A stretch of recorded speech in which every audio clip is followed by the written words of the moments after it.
ప్రజాపాలనలో ఈ ప్రభుత్వంలో మహిళలకే మొట్టమొదటి ప్రాధాన్యత ఉంటుంది.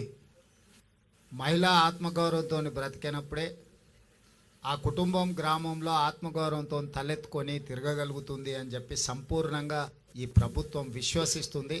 అందుకే ఈరోజు మహిళల్ని తమ కాళ్ళ మీద తాము నిలబడి 10 మందికి చేయుతను సహాయాన్ని అందించే విధంగా ఈరోజు ప్రభుత్వం ప్రణాళికలు తీసుకుంటుంది.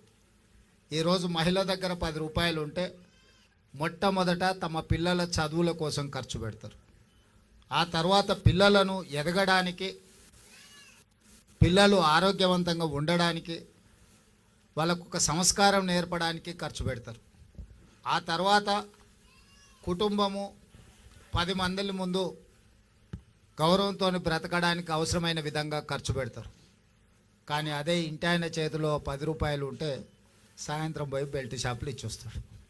అందుకే ఈరోజు ఈ రాష్ట్రంలో ఆనాడు పివి నరసింహారావు గారు స్వయం సహాయక సంఘాలను మొదలుపెట్టి, ఆ తర్వాత రాజశేఖర రెడ్డి గారు, ఆనాడు అర్ణమ్మ గారు మంత్రిగా ఉన్నప్పుడు ఈ జిల్లాలో సంఘాలను, ఉమ్మడి మహబూబ్నగర్ జిల్లాలో సంఘాలను బాగా పెంచేదానికి, పెంపొందించేదానికి వాళ్ళకి అన్ని రకాలుగా ఆ రోజు సహకారం అందించారు.